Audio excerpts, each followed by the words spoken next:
In the world of elite military operations, respect isn't given, it's earned through blood, sweat, and unbreakable determination. But what happens when years of proving yourself mean nothing to those who see only your gender? What happens when the very people who should have your back become your biggest obstacle? This is the true story of Lieutenant Commander Sarah Mitchell, one of the first women to complete Navy SEAL training, and the lunch that would expose the ugly truth about prejudice in the ranks. It's a story about courage that goes beyond the battlefield, about standing up when everyone expects you to sit down, and about how sometimes the most important victories happen not in foreign countries, but in your own backyard. Some battles are fought with weapons. Others are fought with words, evidence, and the unwavering belief that what's right will prevail. This is the story of a woman who fought both kinds of battles and won them all. What you're about to read will challenge everything you think you know about military culture, gender discrimination, and the price of speaking truth to power. It's a story that started with cruel laughter in a cafeteria and ended with careers destroyed and lives forever changed. Are you ready to discover what happens when someone pushes a Navy SEAL too far? Lieutenant Commander Sarah Mitchell had faced enemy fire in 3 different countries, survived training that broke men twice her size, and earned the respect of warriors across the globe. But nothing had prepared her for the humiliation she felt sitting in the Naval Special Warfare Command cafeteria on that Tuesday afternoon in October. The laughter started low, like a rumbling storm in the distance. Sarah had just sat down with her lunch tray when she heard her name mentioned from a table across the room. Commander Jake Morrison, a man she had served alongside in Afghanistan, was holding court with 5 other officers. His voice carried just enough for her to catch fragments of his words. "You should have seen Mitchell trying to keep up during the beach run yesterday," Morrison said, his voice dripping with mockery. "I swear she was huffing and puffing like a steam engine. I don't know how she even made it through training. Probably lowered the standards for her." The other men erupted in laughter. Lieutenant Commander Rick Stevens, who had never seen combat but loved to act like a war hero, chimed in with his own comment. "I heard they had to modify the obstacle course just so she could complete it. Real SEALs don't need modifications." Sarah's fork paused halfway to her mouth. She had completed every single training requirement alongside her male counterparts.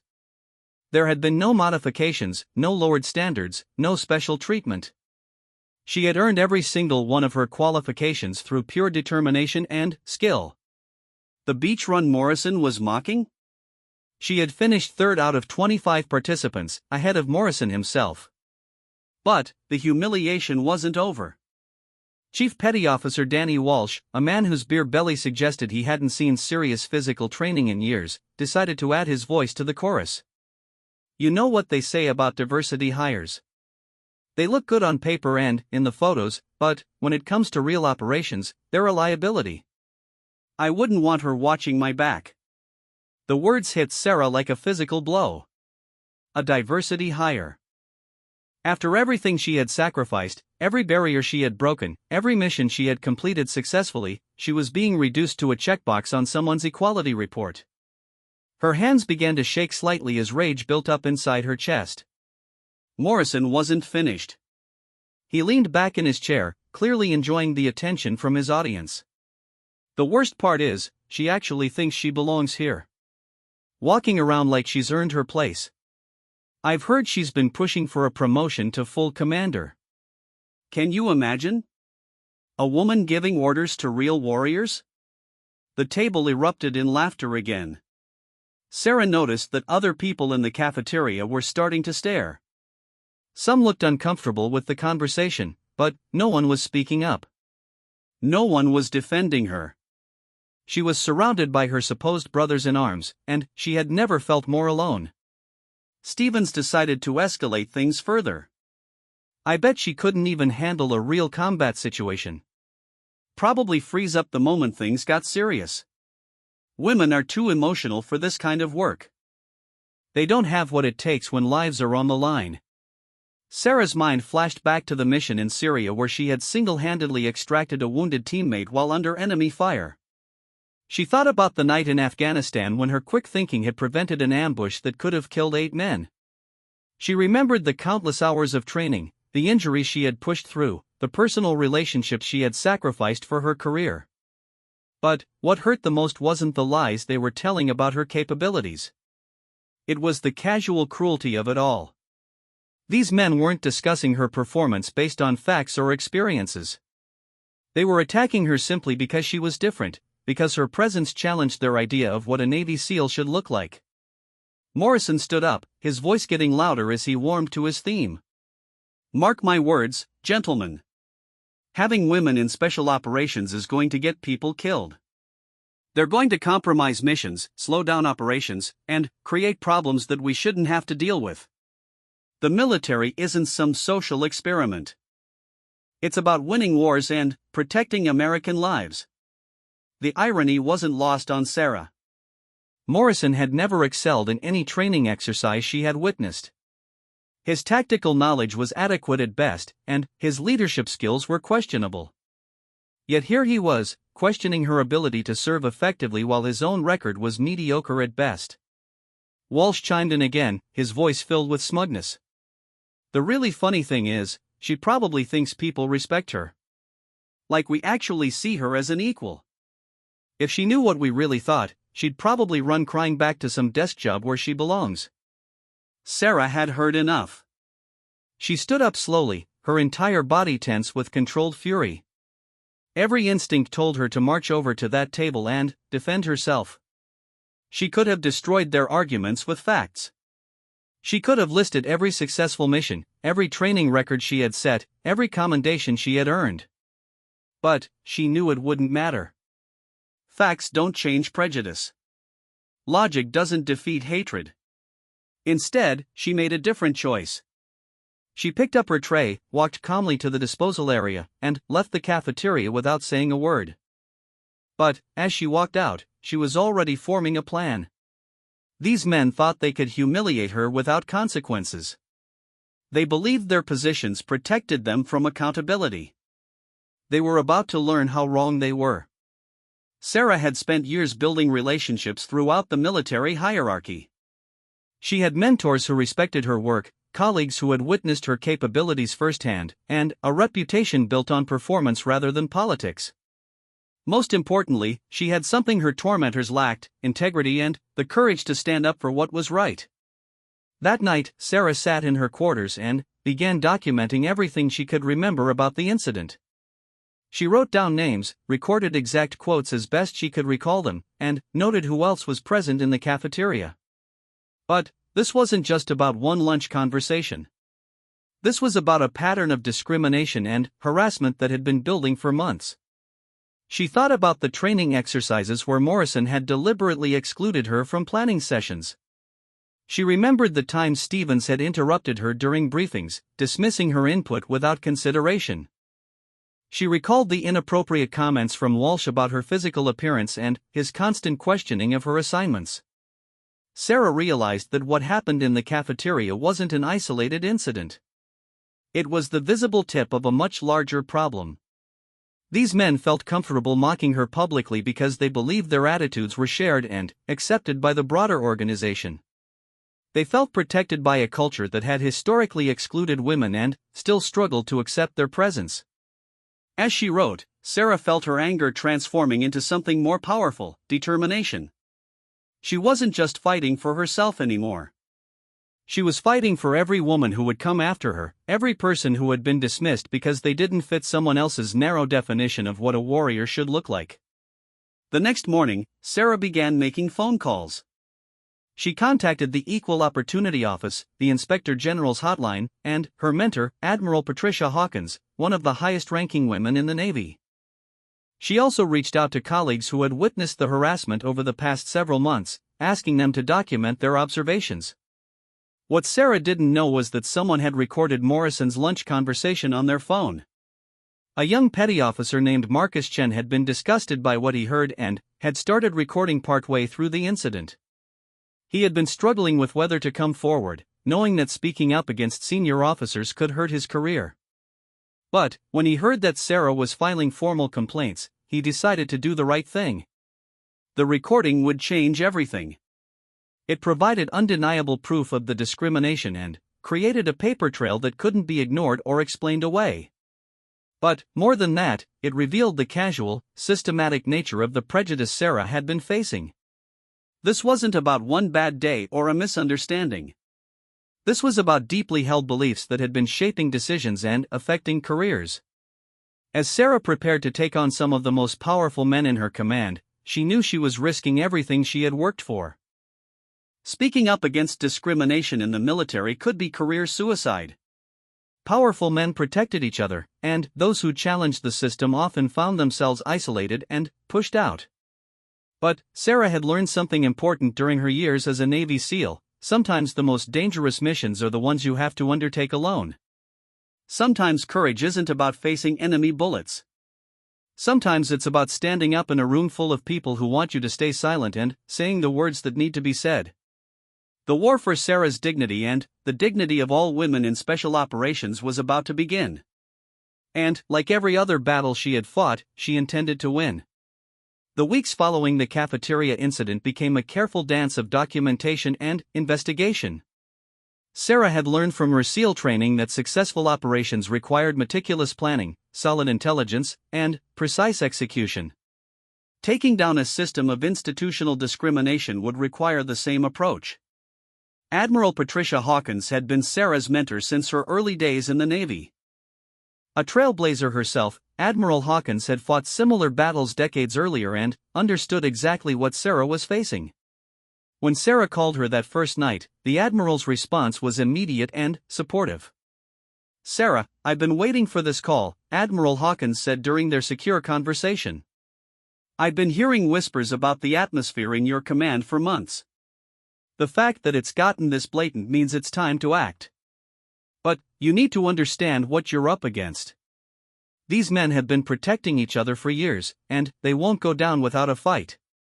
Admiral Hawkins arranged for Sarah to work with Commander Lisa Rodriguez, a military attorney who specialized in discrimination cases. Commander Rodriguez had a reputation for being thorough, aggressive, and uncompromising when it came to equal treatment under military law. The good news, Commander Rodriguez explained during their first meeting, is that the military has very clear policies about discrimination and harassment. The bad news is that enforcing those policies against senior officers requires absolutely bulletproof evidence. We can't just rely on he said she said testimony. We need documentation, witnesses, and a pattern of behavior that can't be explained away. Sarah had been thinking about patterns, and she realized that Morrison and his group weren't just targeting her. Over the past year, 3 other women in various roles throughout the command had transferred out unexpectedly. One had been a pilot who had consistently received excellent performance reviews until suddenly being criticized for minor infractions. Another had been an intelligence analyst who had been excluded from high-profile assignments despite her qualifications. The third case was the most troubling. Lieutenant Jennifer Walsh, an explosive ordnance disposal specialist, had filed a harassment complaint 6 months earlier against the same group of officers. Her complaint had been investigated and dismissed as unsubstantiated due to lack of evidence. 2 weeks later, she had been transferred to a remote posting in Alaska. The official reason was operational needs, but everyone understood what had really happened. Sarah reached out to all 3 women. Lieutenant Walsh was initially reluctant to speak, having been burned by her previous experience with the complaint process. But, when she learned about the recording and the broader investigation, she agreed to provide her testimony. "They made my life hell," Lieutenant Walsh explained during a secure video call from her posting in Alaska. "It wasn't just the comments about women not belonging in combat roles. Morrison started questioning every single decision I made, no matter how small. Stevens would interrupt me during briefings and explain things I already knew to me like I was a child. Walsh, who isn't even related to me despite sharing the same last name, made constant jokes about my personal life and asked inappropriate questions about my relationships." Lieutenant Walsh provided detailed documentation of her experiences, including emails where Morrison had questioned her assignments and performance reviews that showed a sudden decline in her ratings after she had rebuffed Stevens' inappropriate advances. The pilot, Captain Maria Santos, had an even more disturbing story. She had been one of the most skilled helicopter pilots in the command until Morrison had been assigned as her supervisor. Suddenly, her flight hours were reduced, she was excluded from challenging missions, and her confidence ratings dropped dramatically. He would nitpick everything, Captain Santos explained. If I requested maintenance for minor issues, he would lecture me about being overly cautious and suggest that male pilots would push through such problems. But, if I flew without reporting minor issues, he would write me up for failing to follow proper procedures. It was impossible to win. Captain Santos had eventually requested a transfer to avoid further damage to her career. Her new command valued her skills highly, and her performance ratings had immediately returned to their previous excellent levels. The intelligence analyst, Lieutenant Commander Angela Foster, had perhaps the most professional credentials of all the women affected. She had a master's degree in international relations from Georgetown University, spoke 4 languages fluently, and had received commendations for her analysis work in 3 different theaters of operation. Morrison's group couldn't attack my intelligence or my performance, Lieutenant Commander Foster explained, so they attacked my credibility. They would question my sources, demand additional verification for my reports that wasn't required for male analysts, and exclude me from briefings where my expertise was directly relevant. They created an atmosphere where my superiors began to doubt my work, even though nothing had changed except Morrison's influence. As Sarah gathered these testimonies, she began to see the full scope of what she was dealing with. This wasn't just about inappropriate comments in a cafeteria. It was a systematic campaign to push women out of special operations and combat roles through harassment, exclusion, and deliberate sabotage of their careers. Meanwhile, Petty Officer Chen, who had recorded the cafeteria conversation, was gathering additional evidence. He had been keeping a detailed log of incidents he had witnessed over the past year. His notes included dates, times, witnesses, and exact quotes. He had also encouraged other junior personnel to document what they had seen. The picture that emerged was disturbing. Morrison and his allies had created what amounted to a hostile work environment for any woman who didn't conform to their expectations. They used their positions of authority to exclude women from opportunities, question their competence without basis, and create professional obstacles that didn't exist for their male counterparts. But Chen had also uncovered something else. Morrison had been discussing his views about women in combat roles with officers from other commands. He had been actively working to influence policy decisions and personnel assignments across multiple units. What Sarah had experienced wasn't just local harassment, it was part of a broader effort to undermine the integration of women into special operations. Commander Rodriguez was impressed by the quality of evidence they were assembling. "This is some of the most comprehensive documentation I've seen in a discrimination case," she told Sarah. "But now comes the hard part. We need to be prepared for the pushback. These men are going to claim that this is about performance standards, not gender discrimination. They're going to argue that they were simply maintaining military readiness and that any criticism of women personnel was based on legitimate professional concerns." To counter this anticipated defense, Sarah and her team began gathering performance data. They collected training scores, mission evaluations, peer reviews, and any other objective measures of capability. The data painted a clear picture. The women who had been targeted were consistently high performers whose capabilities matched or exceeded those of their male counterparts. Sarah's own record was particularly impressive. She had completed SEAL training with scores in the top 10% of her class. Her physical fitness scores consistently exceeded minimum requirements. Her marksmanship ratings were excellent. Her tactical knowledge tests showed superior understanding of special operations procedures. Most importantly, her performance evaluations from before Morrison became her supervisor were uniformly excellent. Previous commanders had praised her leadership potential, her tactical judgment, and her commitment to excellence. It was only after Morrison arrived that questions about her performance began appearing in official documents. The team also discovered something troubling about Morrison's own record. While he projected an image of being an elite warrior, his actual combat experience was limited. He had served one deployment in Iraq in a support role and had never been involved in direct combat operations. His training scores were adequate but not exceptional. His leadership evaluations showed a pattern of conflicts with subordinates and problems with teamwork. Stevens had an even less impressive record. He had failed his first attempt at special operations training and had only passed on his second try with barely acceptable scores. His performance evaluations showed consistent problems with judgment and decision-making under pressure. He had never been deployed to a combat zone despite multiple opportunities. Walsh's record was perhaps the most damaging to his credibility. He had been disciplined twice for inappropriate conduct, including one incident involving harassment of a female sailor that had been quietly resolved without formal charges. His fitness scores had been declining for years, and his professional military education was behind what was expected for someone of his rank. The contrast was stark. The women being targeted were high-performing professionals with excellent records. The men doing the targeting were mediocre performers whose own records wouldn't withstand close scrutiny. As Sarah reviewed all this evidence, she felt a mixture of anger and vindication. The data supported what she had known all along. The discrimination she was facing had nothing to do with her capabilities or those of other women in similar positions. It was about insecurity, prejudice, and the fear that capable women would expose the mediocrity that some men had been hiding behind rank and gender privilege. Commander Rodriguez began preparing the formal complaint that would trigger a full investigation. The evidence was overwhelming, but she knew that the real challenge would be ensuring that the investigation was conducted fairly and that the command structure didn't circle the wagons to protect Morrison and his allies. "We're about to enter the most dangerous phase of this process," Commander Rodriguez warned Sarah. "Once we file this complaint, word will spread quickly.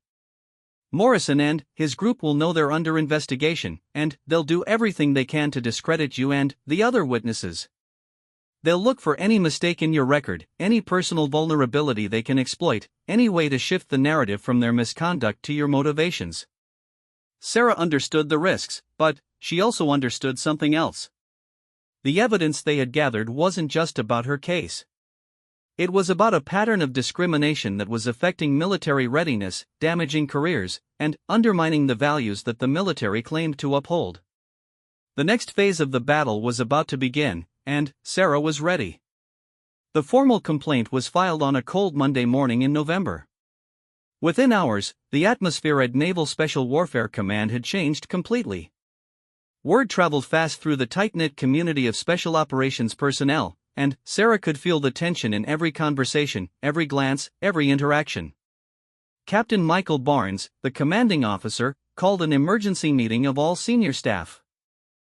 Sarah wasn't privy to what was discussed behind those closed doors, but she could see the results immediately.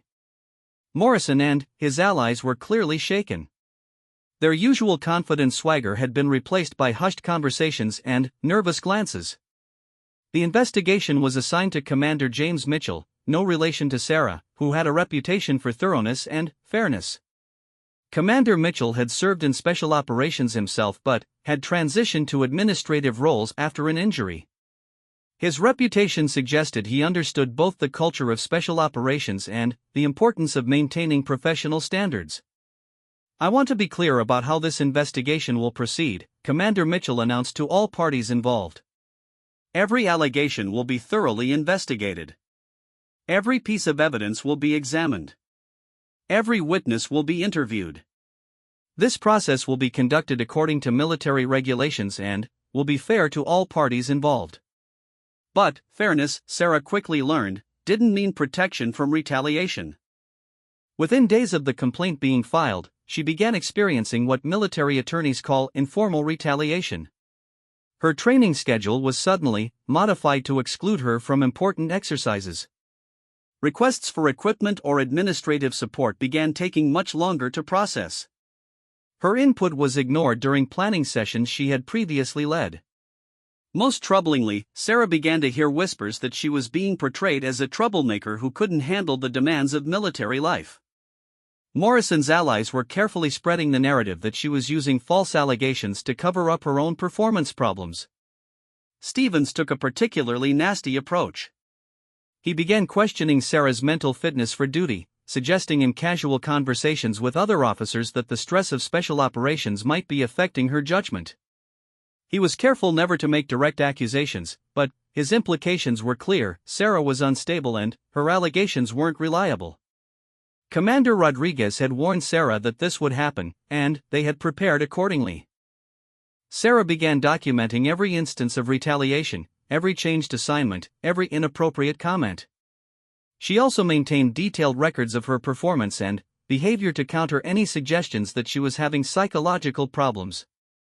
The formal interviews began 3 weeks after the complaint was filed. Commander Mitchell interviewed each witness separately, starting with Sarah herself. The process was intensive and, sometimes uncomfortable. Mitchell asked probing questions about every aspect of the allegations, requiring Sarah to provide specific dates, times, and circumstances for each incident. "I understand this is difficult," Commander Mitchell explained during Sarah's interview, "but I need you to be as precise as possible. Defense attorneys will look for any inconsistency in testimony, any gap in the timeline, any detail that doesn't match between witnesses. The stronger your recollection of specific facts, the stronger the case becomes." Sarah had prepared thoroughly for the interview. She had reviewed her documentation dozens of times, organized her thoughts chronologically, and anticipated difficult questions. But, even with all that preparation, reliving the months of harassment was emotionally draining. When Commander Mitchell asked about the impact the discrimination had on her personally and professionally, Sarah struggled to find adequate words. "How do you quantify the cost of constantly having to prove your worth? How do you measure the damage done by being excluded from opportunities you had earned? How do you describe the exhaustion of maintaining professional composure while being systematically undermined by your own colleagues?" The hardest part, Sarah explained, wasn't the obvious harassment. It was the constant doubt it created. When someone questions your capabilities repeatedly, when they exclude you from important assignments without explanation, when they treat your presence as a problem to be solved rather than an asset to be utilized, you start to question yourself. Even when you know you're qualified, even when your performance speaks for itself, the constant negativity makes you doubt your own perceptions. The interview with Petty Officer Chen was particularly important because he was the only witness who had recorded actual evidence. Chen was nervous about testifying against senior officers, but he had decided that his commitment to military values required him to tell the truth. "I've served with Lieutenant Commander Mitchell on multiple occasions," Chen testified. "Her performance has always been exemplary. She's technically proficient, physically capable, and demonstrates the kind of leadership we should want in special operations. The conversation I recorded in the cafeteria had nothing to do with legitimate performance concerns. It was purely about gender bias." Chen also provided testimony about the broader pattern of discrimination he had observed. He described how Morrison would assign the most challenging tasks to male personnel while giving women routine assignments that didn't utilize their skills. He recounted conversations where Stevens had openly questioned whether women should be allowed in combat roles at all. The interviews with Lieutenant Walsh, Captain Santos, and Lieutenant Commander Foster revealed a disturbing pattern of systematic exclusion and harassment that went far beyond what Sarah had experienced. Each woman had been targeted in slightly different ways, but the overall strategy was consistent: create an environment so hostile that they would choose to leave rather than continue fighting for acceptance. Lieutenant Walsh's testimony was particularly damaging to Morrison's credibility. She described how he had used his authority to exclude her from training opportunities that were directly related to her advancement potential.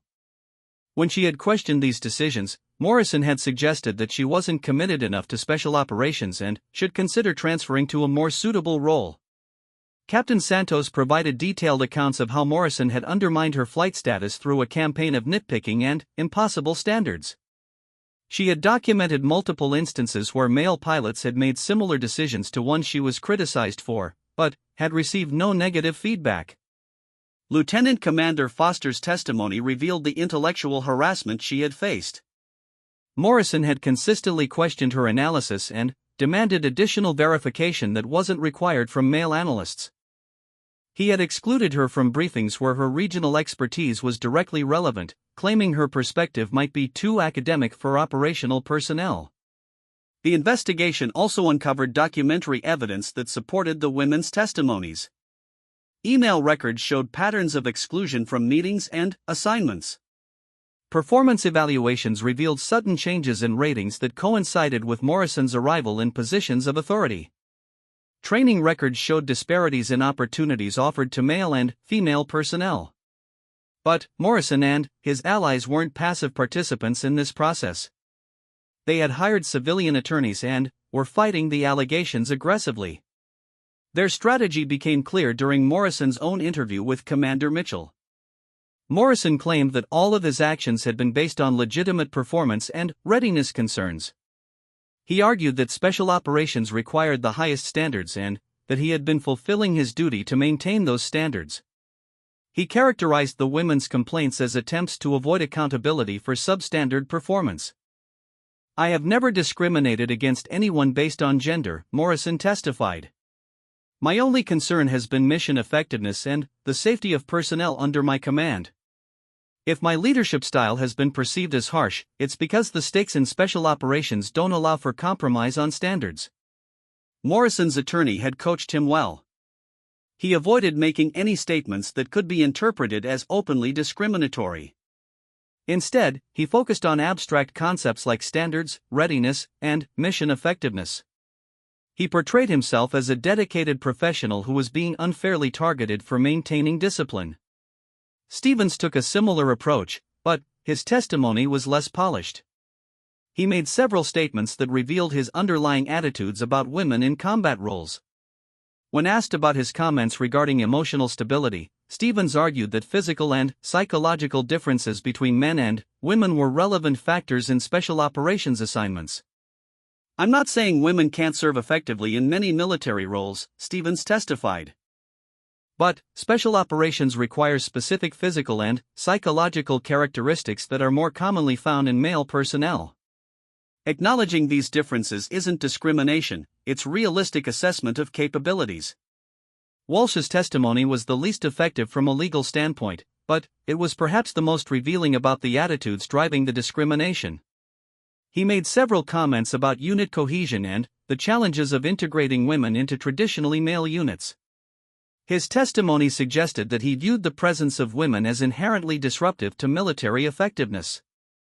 The investigation also revealed that Morrison had been corresponding with like-minded officers in other commands about strategies for limiting women's advancement in special operations. These communications provided evidence that the discrimination wasn't just a local problem but part of a broader resistance to military integration policies. Commander Mitchell's investigation was thorough and professional, but Sarah could see that he was struggling with the political implications of his findings. A determination that senior officers had engaged in systematic discrimination would have significant consequences for the command and, potentially, for military policy more broadly. As the formal investigation phase concluded, Sarah realized that gathering evidence had been only the first step in a much longer process. The real battle would be in ensuring that the evidence was fairly evaluated and that appropriate consequences followed from the findings. The atmosphere at the command remained tense as everyone waited for Commander Mitchell's report. Sarah continued to perform her duties professionally, but she could feel the isolation that often surrounds whistleblowers. Some personnel supported her courage in coming forward, but others resented the scrutiny and negative attention the investigation had brought to their unit.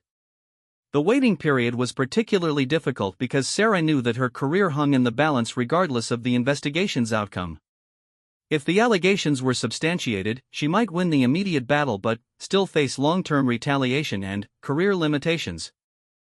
If the allegations weren't substantiated, she would be branded as a false accuser and her military career would essentially be over. But Sarah had learned something important during this process. The investigation had revealed that she wasn't alone, that other women had faced similar challenges, and that there were people throughout the military who believed in fairness and equal treatment. Whatever the outcome of the formal process, she had already accomplished something important. She had exposed a system of discrimination and forced the military to confront uncomfortable truths about its own culture. The final phase of the battle was about to begin. Commander Mitchell's investigation report was completed in December, but the review process that followed stretched into the new year. Sarah knew that powerful forces were at work behind the scenes. The stakes had grown far beyond her individual complaint. The investigation had uncovered evidence of systematic discrimination that could potentially affect military policy at the highest levels. Admiral Patricia Hawkins provided Sarah with insights into the political dynamics at play. "Your case has reached the Pentagon," Admiral Hawkins explained during one of their secure conversations. "There are people in the Department of Defense who want to make an example of Morrison and his group to demonstrate the military's commitment to equal opportunity. But there are also people who worry that substantiating these allegations will create legal liability and encourage more complaints." The delay in resolving the investigation created additional stress for everyone involved. Morrison and his allies continued their subtle retaliation campaign, while Sarah maintained her professional demeanor despite the hostile environment. The entire command was on edge, with productivity suffering as personnel worried about the implications of the investigation. During this waiting period, Sarah received an unexpected visitor. Sergeant Major Patricia Williams, one of the most senior enlisted women in Special Operations, requested a private meeting. Sergeant Major Williams had served for 22 years and had witnessed the evolution of military gender integration from the beginning. "I've been watching your situation closely," Sergeant Major Williams said. "I want you to know that what you're doing matters. When I started my career, women couldn't even serve in most combat roles. Every barrier that's been broken has required someone to be willing to take a stand, to endure the backlash, and to fight for what's right." Sergeant Major Williams shared her own experiences with discrimination and harassment over the years. Her stories revealed that the problems Sarah was facing weren't new or unique. They were part of a long-standing pattern of resistance to military integration that had persisted despite official policy changes. "The difference now," Sergeant Major Williams explained, "is that you have documentation, witnesses, and legal support. In my day, complaints often disappeared into the bureaucracy. But the military has changed, even if some individuals haven't. Your case has a real chance of creating meaningful accountability." In January, Sarah received word that Commander Mitchell's report had been completed and was under review by the commanding officer and higher headquarters. The report's findings weren't shared with the parties involved, but rumors began circulating about its contents. Petty Officer Chen, who had become an informal source of information throughout the process, reported that senior personnel were discussing significant disciplinary actions. According to the rumors, the investigation had substantiated most of the allegations and had uncovered additional evidence of misconduct beyond what was originally reported. The first official action came in February. Morrison, Stevens, and Walsh were all relieved of their current duties pending final resolution of the disciplinary process. This was a clear signal that the investigation had found serious wrongdoing, since relief from duty was not a step taken lightly for senior officers. Sarah felt a mixture of vindication and anxiety when she heard the news. The relief from duty suggested that her allegations had been taken seriously and that evidence supported her claims. But she also knew that relieved officers often fought back aggressively, using every legal and political resource available to them. Morrison's response was immediate and predictable. He hired a prominent military defense attorney and began a public relations campaign designed to portray himself as a victim of political correctness. He gave interviews to military publications arguing that his relief from duty represented a dangerous erosion of command authority and military standards. "This case isn't about discrimination," Morrison told a military newsletter. "It's about whether commanders can maintain necessary standards without being accused of bias every time they hold personnel accountable. If we can't evaluate performance honestly without facing legal action, military readiness will suffer." Stevens and Walsh took similar approaches, claiming that their actions had been mischaracterized and that they were being scapegoated for maintaining appropriate military discipline. They portrayed the investigation as a witch hunt driven by political pressure to promote diversity at the expense of effectiveness. But their public relations campaign backfired in ways they hadn't anticipated. Other women throughout the military began coming forward with similar stories of discrimination and harassment. What had started as one complaint from one command became a broader conversation about military culture and gender integration. The additional testimonies revealed that the problems at Naval Special Warfare Command weren't isolated incidents. Similar patterns of discrimination were occurring throughout special operations and other military communities. The Defense Department found itself dealing with a much larger issue than anyone had originally anticipated. In March, Sarah received notification that the disciplinary process had concluded.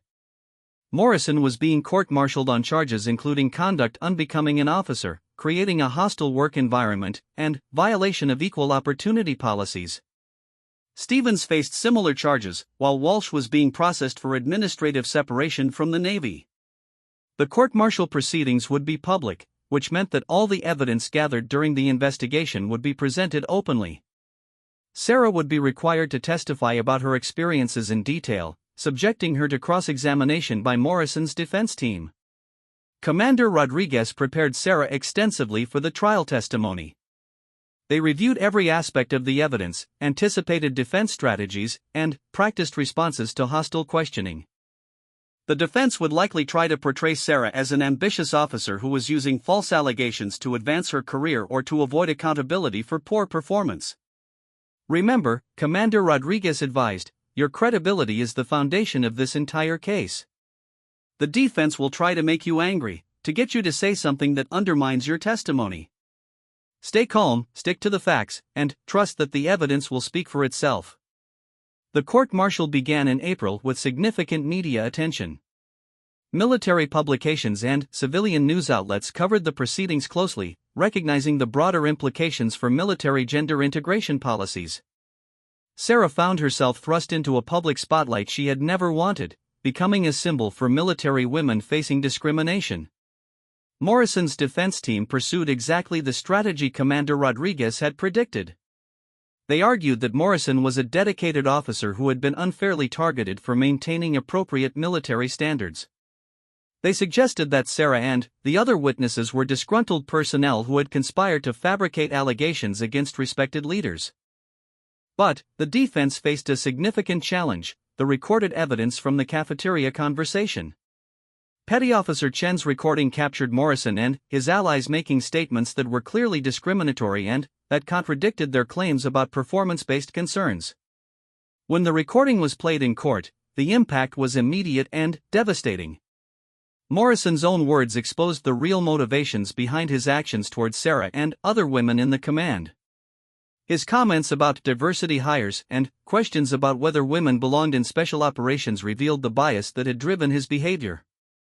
Sarah's testimony was the centerpiece of the prosecution's case. She spoke clearly and factually about her experiences, providing specific examples of discrimination and explaining how the hostile environment had affected her professionally and personally. Under cross-examination, she remained calm and consistent, refusing to be baited into angry responses or emotional outbursts. The testimony from Lieutenant Walsh, Captain Santos, and Lieutenant Commander Foster established the pattern of discrimination that extended beyond Sarah's individual case. Each woman provided detailed accounts of how they had been systematically excluded, undermined, and harassed by the same group of officers. Perhaps most damaging to the defense was the testimony from Petty Officer Chen and other junior personnel who had witnessed the discrimination. These witnesses had no personal grievances against the defendants and no obvious motivations for false testimony. Their accounts corroborated the women's testimonies and provided independent verification of the hostile environment. The prosecution also presented documentary evidence showing disparities in assignments, training opportunities, and performance evaluations that couldn't be explained by legitimate performance differences. The data revealed a clear pattern of discrimination that began when Morrison arrived in his supervisory role and affected multiple women across different time periods. Morrison's own testimony was a disaster for the defense. Under cross-examination, he contradicted several of his earlier statements and appeared evasive when questioned about specific incidents. His attempts to justify his recorded comments in the cafeteria were unconvincing and actually reinforced the prosecution's arguments about his discriminatory attitudes. Stevens' testimony was even worse. He made several statements during cross-examination that revealed his belief that women were inherently unsuited for special operations roles. His comments about emotional stability and physical capabilities provided additional evidence of the discriminatory mindset that had driven the defendant's actions. Walsh chose not to testify on his own behalf, which was probably wise given his history of inappropriate conduct and his role in making some of the most offensive recorded comments. As the trial proceeded, Sarah watched Morrison's confidence gradually erode. The man who had seemed so powerful and untouchable in the cafeteria now appeared diminished and defensive. The evidence against him was overwhelming, and his attempts to justify his behavior only made things worse. The trial also revealed the broader institutional failures that had allowed the discrimination to continue unchecked. Supervisors had ignored warning signs, complaints had been dismissed without proper investigation, and a culture of tolerance for inappropriate behavior had enabled the harassment to escalate. When closing arguments concluded, Sarah felt exhausted but hopeful. The evidence had been presented thoroughly, the witnesses had testified credibly, and the defendants had failed to provide convincing alternative explanations for their behavior. But she also knew that military justice could be unpredictable and that powerful defendants sometimes escaped consequences despite overwhelming evidence. The court deliberated for 2 days before reaching its verdict. As Sarah waited for the announcement, she reflected on how much had changed since that lunch conversation in October.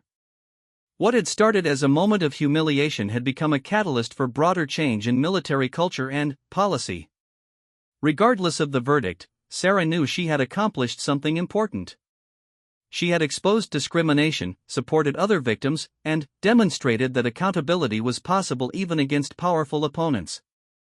The final judgment would determine the immediate consequences for Morrison and his allies, but the broader impact of her courage was already evident throughout the military. The verdict was announced on a Thursday afternoon in May. The military court found Morrison guilty on all charges: conduct unbecoming an officer, creating a hostile work environment, violation of equal opportunity policies, and dereliction of duty.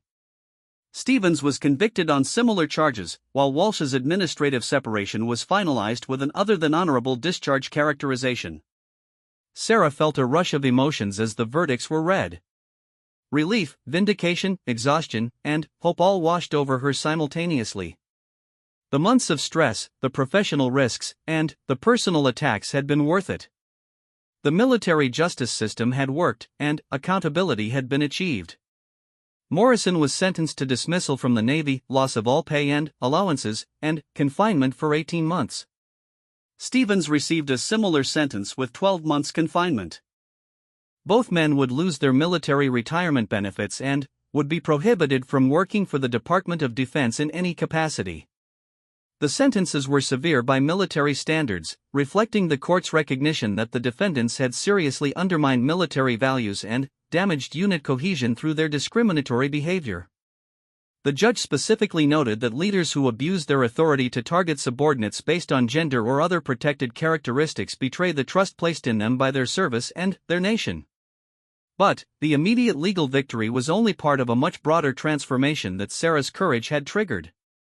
The Pentagon had used the case as an opportunity to review and strengthen equal opportunity policies throughout the military. New training requirements were implemented for all supervisors, reporting procedures were streamlined, and accountability measures were enhanced. Admiral Patricia Hawkins was promoted to become the first woman to serve as Deputy Chief of Naval Operations for Personnel, a position that gave her significant influence over military personnel policies. In her new role, she implemented comprehensive reforms designed to prevent the kind of systematic discrimination that Sarah had experienced. Sarah's case became a catalyst for changes we had been trying to make for years, Admiral Hawkins explained. Sometimes it takes one person's courage to expose problems that everyone knows exist but no one wants to address directly. Her willingness to stand up created the momentum we needed for real reform. The 3 women who had supported Sarah's case with their own testimonies saw their careers flourish after the trial. Lieutenant Walsh was reassigned from Alaska to a prestigious posting at the Pentagon, where her explosive ordnance expertise was highly valued. Captain Santos became the first woman to command a Special Operations Aviation Unit. Lieutenant Commander Foster was promoted to full commander and assigned to lead an intelligence fusion center. Their success demonstrated that the discrimination they had faced had been artificial barriers created by prejudiced supervisors, not legitimate assessments of their capabilities. When those barriers were removed, their talents were recognized and rewarded appropriately.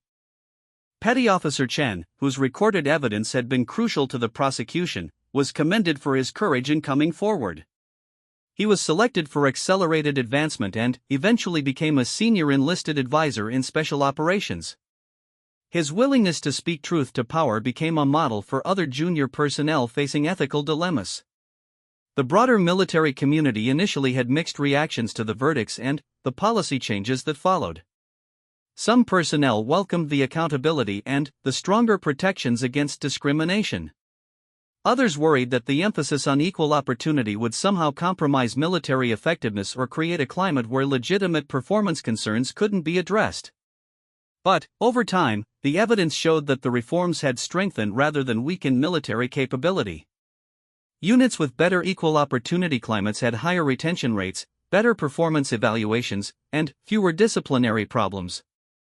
Diversity and inclusion turned out to be force multipliers rather than operational constraints.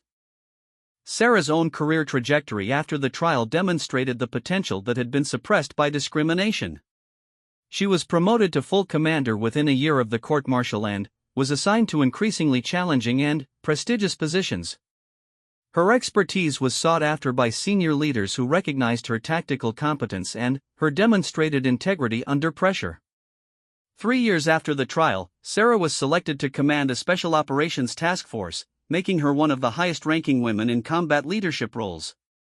Her success in that position led to her promotion to captain and, eventually to admiral, becoming one of the youngest flag officers in Navy history. The transformation wasn't limited to individual careers. The military's approach to gender integration became more systematic and comprehensive. Research was conducted to identify best practices for inclusive leadership. Training programs were developed to address unconscious bias and cultural barriers. Mentorship programs were established to support the advancement of underrepresented personnel. Sarah became a sought-after speaker on leadership and organizational change. She traveled throughout the military, sharing her story and the lessons learned from her experience.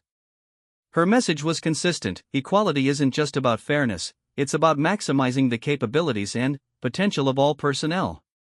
The military's greatest strength isn't its weapons or technology, Sarah would tell audiences. It's the quality and diversity of the people who serve. When we exclude capable individuals based on prejudice rather than performance, we weaken ourselves and limit our potential for success. The case also had implications beyond the military. Sarah's story was studied in business schools and corporate diversity programs as an example of how individuals can create organizational change by standing up against discrimination. Her approach of careful documentation, strategic alliance building, and persistent advocacy became a model for addressing workplace inequality in various sectors.